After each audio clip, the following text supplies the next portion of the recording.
பாரத் மாதா கி ஜெய் அப்படின்னு சொல்றதுல என்ன தப்பு? தேசிய கீதத்துடைய வழக்கம் எத்தனை பேருக்கு தெரியும்? தேசிய கீதம் ஒழிக்கும் போது அப்படியே அட்டென்ஷன்ல நிக்கிறீங்களா இல்லையா? இந்த ஒரு வார்த்தை சொன்னதுல உங்களுக்கு என்ன அவ்வளோ வலிக்குது சொல்லுங்க. சேகர் என்ன வாதம் வைக்கிறாருன்னா, நீங்க வந்து இந்த கோயில் அந்த சாமி பேரை சொல்லி கோஷம் போடலாம், அதையும் பாரத் மாதா கி ஜெய் அப்படின்னு சொல்றாங்க. அதை நீ சொல்ல தேவையில்ல. நீ காவி வேட்டி கட்டிக்கிட்டு அல்லேலூயா அல்லேலூயா அல்லேலூயா நீ சொல்லல? நீ சொன்னியா இல்லையா? சொல்லுங்க. நீ சொன்னியா இல்லையா? அது தப்பு இல்லையா? தப்பா இல்லையா? அது சரி என்றால் இவன் பாரத் மாதா கி ஜெய் அப்படின்னு சொன்னதும் சரி. ஓகேங்களா? அது தவறு என்றால் இது தவறு. காவி வேட்டி கட்டிப்ப, நெத்தியில பட்டையை போட்டுப்ப, உத்தராட்ச கொட்டையை போட்டுப்ப, கிறிஸ்துமஸ் விழால போய் குழந்தைங்கன்னு அல்லேலூயா நானும் கிறிஸ்துவன் சொல்லுவேன். ஒன்னும் அறநிலையத்துறை அமைச்சர் சேகர் பாபுக்கு மனநல மருத்துவமனையில போய் அழகான ட்ரீட்மெண்ட் கொடுக்கணும். அவருக்கு பைத்தியம் முடிச்சிருச்சு, அதுதான் உண்மை. உன் வீட்டு கண்ணுக்குட்டி பக்கத்து வீட்டுக்காரன் ஓட்டின்னு போட்டான். அவன் ஆம்பளையா இவர் ஆம்பளையான்னு கேட்டிருக்கேன். அதுக்கு அவர்கிட்டயே கேட்டு பதில் சொல்லுங்க. அவருடைய பர்சனல் விஷயத்துல நான் தலையிடக்கூடாது தான். ஆனால் ஏன் அண்ணன் தம்பியை கேள்வி கேட்க நீ யார்? அப்ப நீ அறம் தாழ்ந்து தானே நீ போற. ஓகேவா? அறம் தாழ்ந்து நீ போற. தரம் தாழ்ந்து நீ போகும்போது நானும் தரம் தாழ்ந்து பேசுவதில் என்ன தப்பு சொல்ல? தமிழிசையை எப்படி பேசுற நீ? அது மூச்சுக்கு 300 தடவை அந்த பொண்ணு பாவம் அண்ணே சேகர் பாபு அண்ணே சேகர் பாபு அண்ணே எவ்வளவு மரியாதை கொடுத்து பேசுது. நீ பாத்தீங்கன்னா ஒருமையில அவ்வளவு பேச்சு பேசுற ஒரு முன்னாள் கவர்னர். அந்த அம்மா பதவி நீக்கலங்க. ஓகேவா? இந்த அம்மா பதவி வேணான்னு ரிசைன் பண்ணிட்டு வந்து தேர்தல் களம் காணாங்க. அந்த அம்மாவுக்கு இருக்கிற தன்னம்பிக்கை தைரியம் இங்க இருக்கிற ஆம்பளைங்க எவனுக்குமே கிடையாது. திமுகவில் இருக்கிற ஆம்பளைங்க எவனுக்குமே கிடையாது. அந்த அம்மாவை கேள்வி கேட்கிற இன்னொரு ஜெயலலிதா ஒரு மாநில தலைவராக ஒரு கட்சிக்கு பதவி வகிச்சிருக்காங்க. அரசாங்கத்தையும் சட்டத்தையும் திசை திருப்ப வேணாமா? ஒரு முன்னாள் கவர்னருக்கே இந்த நிலைமை என்றால் பாமர மக்களுக்கு எவ்வளவு பெரிய அவப்பெயர், எவ்வளவு பெரிய இன்னல்கள் இந்த நாய் சேகர்னால அப்படிங்கிறது நாட்டுக்கு தெரிய தேவையில்லையா?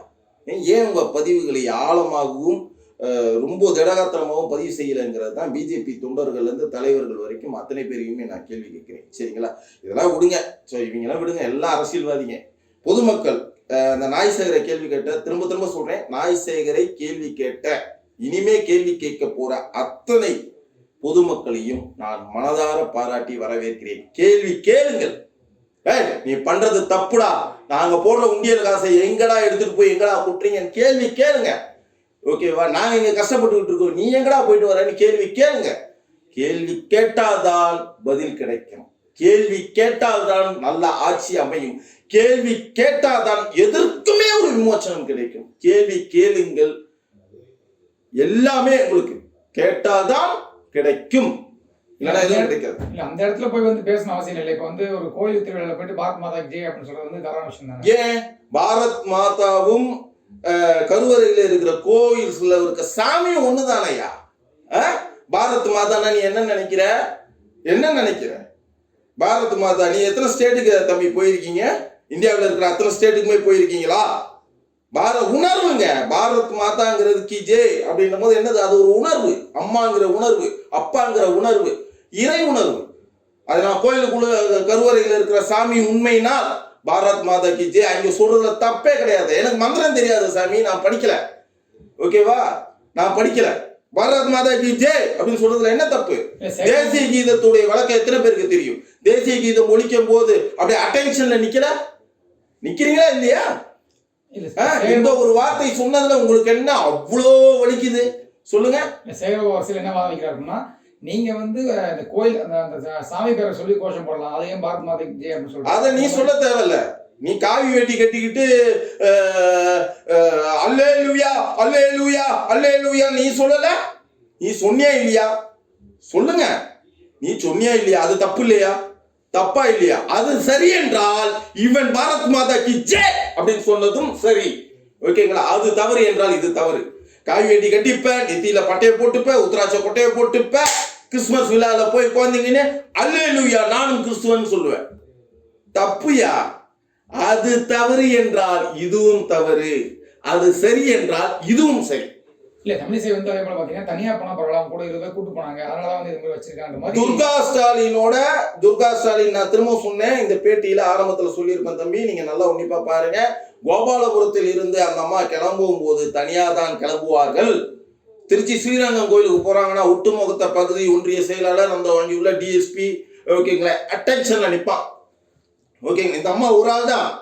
சுத்தி பாருங்க, உன்னிப்பா கவனிங்க, பத்திரிகைக்காரன் 25 பேர் நிற்பான், பகுதி செயலாளர் 10 பேரோட மப்டிலியன் ட்ரெஸ்ஸோடையும் 50 பேர் நிற்பான், போலீஸ்காரன் மப்டிலியன் ட்ரெஸ்லயும் அவன் ஒரு 100 பேர் நிற்பான்.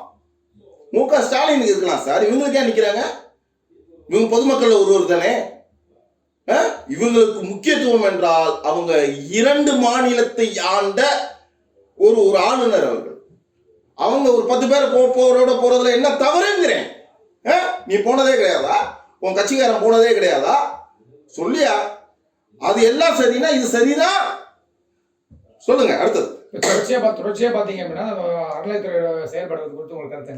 ஒன்றும் இல்லை, அறநிலையத்துறை அமைச்சர் சேகர் பாபுவுக்கு மனநல மருத்துவமனையில் போய் அழகான ட்ரீட்மெண்ட் கொடுக்கணும். அவருக்கு பைத்தியம் பிடிச்சிருச்சு, அதுதான் உண்மை.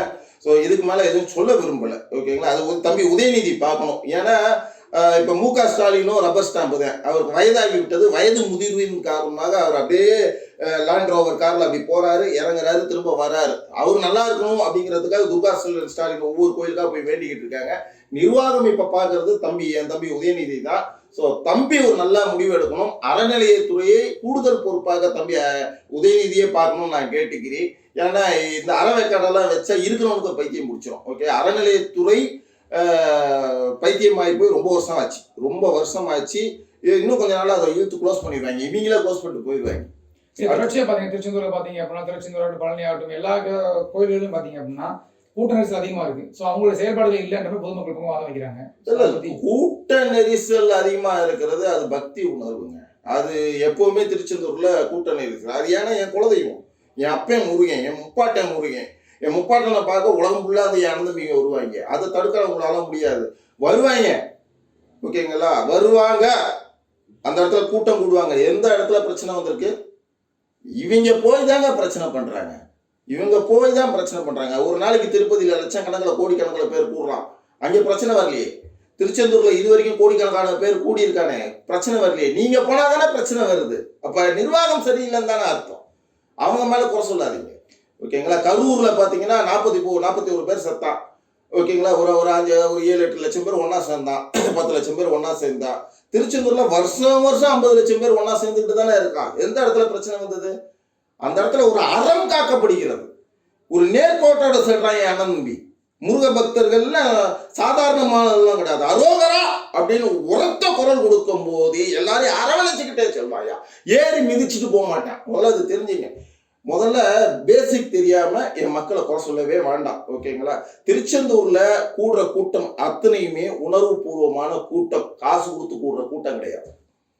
இல்லை, அதே போல் பார்த்தீங்கன்னா தொடர்ச்சியாக பார்த்தீங்கன்னா அறநிலையத்துறை வந்து இப்போ கோயில் பராமரிப்பு வந்து உண்டியல் காசு மட்டும் எடுத்துக்கிறாங்க, பராமரிப்பு சரி இல்லை அப்படின்னு சொல்லி பாஜக வாதாடு இல்லை. உண்மையாக அதை தானே. கொரோனா டைம்ல பார்த்தீங்கன்னா அன்னை எடப்பாடி பழனிசாமி ஆட்சியின் காலத்தில் பார்த்தீங்கன்னா கொரோனா டைம்ல ஃபண்டே கிடையாதுன்னும் போது அடுத்தது என்ன பண்ணுறதுன்னு தெரியல அவங்களுக்கு. பண்ணுறப்ப வேற வழி இல்லாமல் அறநிலையத்துறையுடைய ஃபண்டை எடுத்தது தான் நம்ம அரசாங்க ஊழியர்களுக்கு சம்பளமாகவே கொடுத்தாங்க. அறநிலையத்துறையுடைய அந்த ஃபண்டு கோடிக்கணக்கில் இருக்க, என்ன பண்ணுறது, மக்கள் பணம் மக்களுக்கே செலவாகட்டும் சொல்லி அண்ணன் எடப்பாடி ஒரு முடிவு எடுத்து அதை எடுத்து பார்த்தீங்கன்னா மற்ற துறைகளுக்கும் சம்பளமாக கொடுத்தாரு. மருத்துவத்திற்கு பயன்படுத்தினாங்க. அதை அன்னைக்கு உள்ள சூழ்நிலை நானே எதிர்ப்பு தெரிவிச்சிருக்கேன். ஆனால் பொதுவாக அமைதியாக என்று யோசிக்கும் போது அது சரி என்று பட்டது. ஸோ அது ஒன்றும் தவறாக எனக்கு பெருசு இல்லை. ஆனால் அறநிலையத்துறையுடைய பணம் மேக்சிமம் கிட்டத்தட்ட பார்த்தீங்கன்னா ஒரு 70% அந்த துறைக்கும் பொதுமக்களும் கோயிலுக்குமே மட்டுமே நிர்வாக ரீதியாக செலவிடப்பட வேண்டும். மீதி இருக்கிற ஒரு 30% தான் மற்ற துறைக்கு பயன்படுத்தணும். அதுதான் தார்மீக உரிமை, கடமை, சத்தியம். ஆனா அதை மீறி இன்னைக்கு திமுக அரசு செஞ்சுக்கிட்டு இருக்காங்க, செயல்பட்டுக்கிட்டு இருக்காங்க. அதாவது கோயிலுக்கு 10% தான், மீதி 90% இவங்க வேற துறைக்குன்னு சொல்லி ஆட்டையை போட்டுக்கிட்டு இருக்காங்க. இதுதான் உண்மை, இதுதான் நிதர்சனம். சரியா? அதே போல பாத்தீங்க அப்படின்னா ஒரு அமைச்சரா வந்து பாத்தீங்க அப்படின்னா ஒரு ஆம்பளையா அப்படின்ற மாதிரி தரக்குறையான வார்த்தைகள் பயன்படுத்திருக்காப்புல. ஸோ அதை பத்தி ஒரு அமைச்சரா இருந்து இப்படி பேசுறது, அதுதான் தம்பி நான் ஒன்றும் சொன்னேன். உன் வீட்டு கண்ணுக்குட்டி பக்கத்து வீட்டுக்காரன் ஓட்டின்னு போட்டான். அவன் ஆம்பளையா இவர் ஆம்பளையான்னு கேட்டிருக்கேன். அதுக்கு அவர்கிட்டயே கேட்டு போது சொல்லுங்க. ஓகேங்களா? இந்த கேள்வி கேட்டா அவருக்கு பதில் சொல்ல தெரியாது. ஓகேவா? இந்த கேள்வி கேட்டா பதில் சொல்ல தெரியாது. நான் அவருடைய பர்சனல் விஷயத்துல நான் தலையிடக்கூடாது தான். ஆனால் ஏன் அண்ணன் தம்பியை கேள்வி கேட்க நீ யார்? அப்ப நீ அறம் தாழ்ந்து தானே நீ போற. ஓகேவா? அறம் தாழ்ந்து நீ போற. தரம் தாழ்ந்து நீ போகும்போது நானும் தரம் தாழ்ந்து பேசுவதில் என்ன தப்பு? என்ன தப்புன்னு உன் குடும்ப பிரச்சனை நான் பேசக்கூடாது. ஆனால் விஷயம் என் மக்களை மத்தியில் வந்து நீ ஆம்பளையான்னு தனிப்பட்ட ஒரு ஆள் அவன் திரும்ப கேட்டானா நீ என்ன பதில் சொல்லுவ? நீ ஆம்பளையாடா திரும்ப அவன் கேள்வி கேட்டா நீ எங்க போய் மூஞ்சி வச்சுப்ப? நான் திரும்ப சொல்றீங்க, நான் ஓப்பனா பேச விரும்பல, நான் அதை தான் சொல்றேன். உன் வீட்டு கண்ணுக்குட்டி, நீ வளர்த்த கண்ணுக்குட்டி பக்கத்து வீட்டுக்காரன் ஓட்டின்னு போயிட்டான், வீட்டுக்கு தண்ணி கேன் போட வந்தவன் ஓட்டின்னு போட்டான். உன்னால என்ன தடுக்க முடிஞ்சது? நீ ஆம்பளையா? இதே கேள்வி நான் கேட்கிறேன், நீ ஆம்பளையா? ஏன் அவன் ஆம்பளை, ஆமாண்டா ஆம்பளை, எந்த வகையில நான் ப்ரூவ் பண்ணணும்னு இறங்கி வந்தானா இனி எங்க போய் மூஞ்சி வச்சுப்ப? சொல்ல அசிங்கம் இல்ல? திமுகவுக்கு அரசாங்கம் அசிங்கம், உதயநிதிக்கு அசிங்கம், மு.க. ஸ்டாலினுக்கு அசிங்கம், அன்னை துர்கா ஸ்டாலின் அவர்களுக்கு அசிங்கம். ஓகேங்களா? நாங்க பேசும்போது சொல்லல ஒரு மரியாதையா அன்னை துர்கா ஸ்டாலின் சொல்லல. தமிழிசையை எப்படி பேசுற நீ?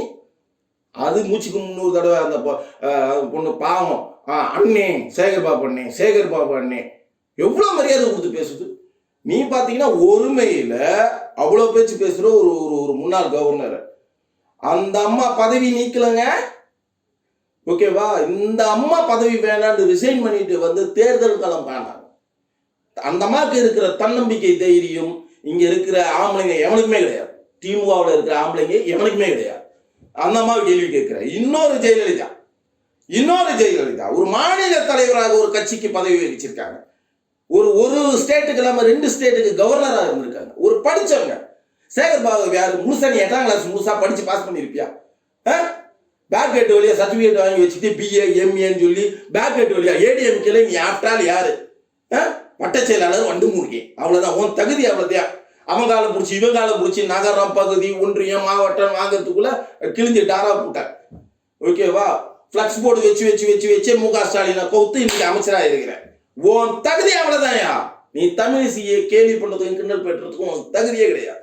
அதனால தமிழிசை தரம் வேறு, இந்த தருதலை தரம் வேறு. தொடர்ச்சியா பாத்தீங்க அப்படின்னா இப்போ தூய்மை பணியாளர்கள் பாத்தீங்க அப்படின்னா ஒரு தொடர்ச்சியாக காவல்துறை வன்முறை பண்ணிட்டு இருக்காங்க. ஸோ அதை பற்றி உங்களுக்கு தூய்மை பணியாளர்கள் இல்லை என்றால் இந்த நாடே கிடையாதுங்க. இந்த நாடே நாரி போயிடும். கொரோனா டைம்ல இதை ஏன் சொல்றேன்னா லைவா நான் பார்த்தேன். ஐயா டிராஃபிக் ராமசாமி கூட நாங்கள் அந்த கொரோனா டைம்ல ஃபுல்லா சென்னை ஃபுல்லா தமிழ்நாடு ஃபுல்லா டிராவல் பண்ணியிருக்கோம். ஓகேங்களா? எங்களுக்கு அன்னைக்கு உறுதுணையாக இருந்தவங்க நிறைய அதிகாரிகள் பேச சொல்ல விரும்பல. ஒரு IAS IPS அதிகாரிகளே எங்களுக்கு அவ்வளோ உறுதுணையாக இருந்தாங்க. பார்த்தீங்கன்னா டிராஃபிக் ராமசாமி ஐயா பார்த்தீங்கன்னா ஒரு ஜீப்பில் போவாருன்னா நான் என்னுடைய 2 வீலரில் போவேன். ஐயா ஃபியட் காரில் போனால் ஐயாவோட ஜீப் எடுத்துக்கிட்டு நான் போவேன். 2 பக்கமும் 2 வருஷமும் போவோம். ஃபோட்டோ வீடியோலாம் எடுப்போம். அன்னைக்கு அப்டேட். அன்னைக்கெல்லாம் உடைத்தது யார்? தூய்மை பணியாளர்கள் தான். கொரோனா நாடே சாகுதுன்னும் போது தூய்மை பணியாளர்கள் மட்டும் சுற்றி வந்தான். இன்னைக்கும் தூய்மை பணியாளர்கள் 4 நாள் வீட்டில் உட்காந்தான்னு வச்சுக்கோ, நாடு நாரி போயிடும். அவனுங்களுக்கு செய்யலைன்னா வேற யாருக்கா செய்ய போற? உன் குப்பையும் என் குப்பையும் வாரி போடுறேன் அவன் தானே ஐயா. இந்த கையிலே வாரி போடுறான், இந்த கையில அப்படி கழுவிடுறான், இந்த கையிலே சாப்பிடுறான். சோப் போட்டா கழுவுறான் கைய பாரு. எந்த தூய்மை பணியாளர் கையை சோப் போட்டு கழுவிட்டு சாப்பிட்றான்? இந்த கையில தான் குப்பையை வாரி போடுறான். அப்படியே சும்மா கழுவுறான், அப்படியே எடுத்து சாப்பிடுறான். கேட்டா இந்த குப்பையும் நானும் ஒன்றிணைந்த ஜீவராசி சார். பார்க்கும் போதே கண்ணு கலங்குது. உங்களுக்கு தேரல? சரி, சேகர் பாபுக்கு அங்க என்ன வேலை? உன் தோழி பிரியா மாநகராட்சி மேயருங்கிறதுனால போய் பக்கத்துல ஒட்டி நின்னுக்கிற. உன் துறை அது கிடையாது சேகர் பாபு. இன்னைக்கு தூய்மை பணியாளர்களுடைய பிரச்சனை விஸ்வரூபமாக வேற வழியில் பயணம் செய்வதற்கு முழு காரணமும் யாரு? அவர்களை அசிங்கப்படுத்திய முழு பொறுப்பு யாருன்னு கேட்டீங்கன்னா திமுக கிடையாது. திமுகவில் இருக்கிற இந்த பெருச்சாலி தான் காரணம். இந்த பெருச்சாலி அப்படி நசுக்கி தூக்கி தூர போடுங்க, தூய்மை பணியாளர்களுக்கு விடிவு காலம் பிறந்துடும். இதுதான் உண்மை. ராங் கைடன்ஸ் இந்த சேகர் பாபு மேயரை வழி நடத்துறார். மேயர் பிரியாவை ராங் கைடன்ஸ் கொடுத்து வழி நடத்துறாரு. இந்த தூய்மை பணியாளருக்கு பிரச்சனை தமிழ்நாடு ஃபுல்லா இருந்தாலும் மெட்ராஸ்ல மட்டும் அதிகமா இருக்கு. இதுக்கு காரணம் யாருன்னா சேகர் பாபு தான். இந்த சேகர் பாபு ஒரு 6 மாசம் சைலண்டா இருக்க சொல்லுங்களேன். உண்மையிலே திமுக அரசு ஒரு நல்ல பேரை பார்த்து கொஞ்சமாவது வாங்கும். இந்த சேகர் பாபு இருக்கிற வரைக்கும் தினம் தினம் தினம் தினம் மக்களும் இந்த செய்தியாளர்களும் எதிர்கட்சி தலைவர்களும் காரிதான் துப்பிக்கிட்டு இருப்பாங்க. இது உதயநிதி உணர்ந்தால் சரி. காவல்துறை சேகர் பாபுடைய வழிகாட்டுதலுக்கு இணங்க தலையாட்டினாங்கன்னா காவல்துறைக்கும் அவப்பெயர் தான். காவல்துறைக்கு இன்னைக்கு கண்ணியமான நிறைய புதிய பொறுப்பாளர்கள் வந்திருக்காங்க. அவங்க எல்லாம் தயவு செஞ்சு ஒன்று கேட்டுக்கிறேன், தயவு செஞ்சு கொஞ்சம் செவி கொடுத்து வாங்க. திமுகவுடைய அரசு இன்னொரு 6 மாசம் தான். அதுக்கு பிறகு யாரோ XYZ ஒருத்தன் வந்து உட்காருவான். ஓகேங்க, உங்களை மாத்திட்டு இல்லை உங்களை ப்ரொமோஷன் பண்ணிட்டு இல்லை உங்களை டம்மியா போட்டுட்டு வேற ஒருத்தன் வந்து உட்காரத்துக்கான வாய்ப்பு நிறைய இருக்கு. அதனால் இருக்கிற காலம் மூளை ஃபைட் ஃபார் ரைட். உங்களுக்கு எது சரின்னு படுதோ, இங்க என்ன தோணுதோ அப்படிங்கிறத விட இங்க என்ன தோணுதுன்னு பார்த்து முடிவு செய்யுங்க. ஓகேங்களா? தூய்மை பணியாளர்களை தயவு செஞ்சு வஞ்சிக்காதீங்க. அவங்க இல்லை என்றால் இந்த நாடு நாரிடும் அப்படிங்கிறத நான் திரும்ப திரும்ப வலியுறுத்துறேன்.